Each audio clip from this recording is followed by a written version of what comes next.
Hey everybody, this is the Hex Movement Decision Tree. Now, the way that I've been looking at offense recently has been breaking it into three main elements. So you've got the movement of the offense, you've got the structure of the offense, and you have the techniques that are most suited to that offense. This decision tree serves as a guideline for how you should sustain the movement of the disc and how you should generate movement from a static start. The left side of this diagram here pertains to movement of the disc and the players that are very close to the disc, and the right side of the decision tree is more about the players who are off disc. So you can see the first question is, do you have the disc in your hands? If you do, then we go to the left side of the tree here. We have these three questions. If any of these three questions about people being open is yes, then you always take the open pass and then look for the return pass to come back to you. Okay, so this first question here, is someone open in front of you? If they are, then you take the open pass to them and you look for the return pass back. And then if you get the disc back, then you see you're in this loop here. So that's basically like a give-go kind of dribbling style loop. If the answer to any of these questions is maybe, then you fake. So if you're not comfortable with the throw, maybe you're not happy with the distance or the type of throw that's being asked, perhaps the weather conditions are unfavorable, defender is kind of half marking them. If you're not sure, then you fake that throw, right? And then you go back to asking yourself, is someone open in front of you? One of the benefits of faking is that you can get defenders to commit.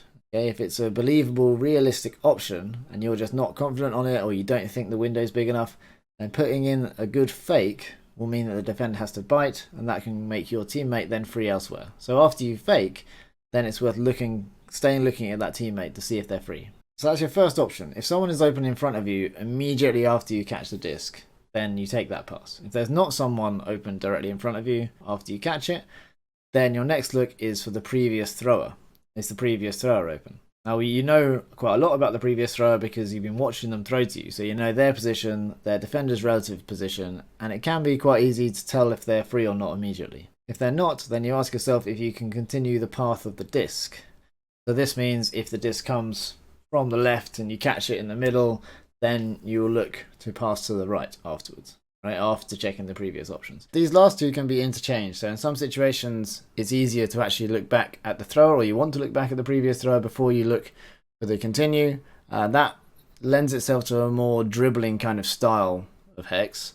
If you look to continue the path of the disc, then there's high risk that the flow will stop because you're not sure that somebody's going to be free in that direction. But it does work together quite well with the techniques that everyone's learned playing conventional offenses. So if none of these options are free or worth faking at, then you face the center of the space, which in Hex is where the hat sets up. Okay, and in Hex you should be able to see all the players on your team when you do this, so then you can ask yourself again, is anyone open in front of you? Now let's say that you went for the return pass and you didn't get the disc back in your hands. Okay, so the first question to ask yourself is, are you in good Hex shape? And you can have a look on the website and another video where I talk about Hex shape and what that means exactly. So if you're not in good Hex shape, then you should reposition. Okay, and reposition with urgency, because those repositioning moves are basically like cuts. If you reposition, then you might get the disc back in your hand simply from that move, and then you end up back in this loop over here. Okay, well, let's say that you've repositioned, so you are in good Hex shape. Then are you open? Right? If you are, then communicate with the thrower.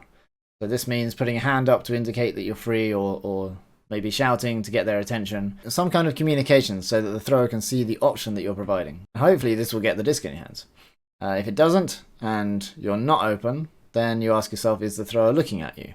If the thrower is looking at you, then you want to generate an option for them. So hopefully something that they can hit, but potentially something that they will fake at, and it will hopefully create more options. Okay, if they're not looking at you, so you're in good Hex shape, you're not open, the thrower is not looking at you, right? Then you ask yourself, can you create useful space for a teammate? If you moved, would the space that you leave behind be usable by any of your teammates? So you want to be looking around and seeing whether that's a possibility. If it is, then it's your turn to generate an option. Okay, if it's not, then you can just chill. Okay, because everyone's going through the same decision process. Ideally, the thrower is constantly looking to see if people are free, and there will at least be something that they can fake at. Bearing this decision tree in mind, let's have a look at some footage from SMOG. So you can see they're setting up from Hex, and they've got the central hat player here cutting deep immediately. So the Player with the disc is facing the center of the space, sees the option, takes the option. Okay, disc in hands. Now, in front is this direction over here. Okay, so that's where she's looking at first, see if there's an option. There was no option, so then she looked to continue the path of the disc, and she's clearly seen an option immediately free over here. Okay, now disc in hands facing this way, so looks for the option directly in front of her. Puts a fake in, because it was like not necessarily free, worth a fake. And there we go, the throw comes off very easily. So didn't have to look anywhere else, just went for the first option. Now, catches, looks downfield. Previous thrower isn't very interested. So now she turns and faces the center of the space.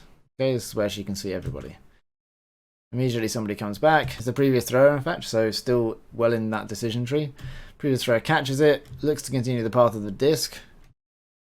There we go, somebody's free continuing there. So now first look should be in front, which is this direction. Second could be back to the previous thrower at this point. Okay, so now I think he is looking at her, okay, so therefore on the decision tree this is her time to generate an option. Again, sure enough she does, plenty of space to work with, catches it.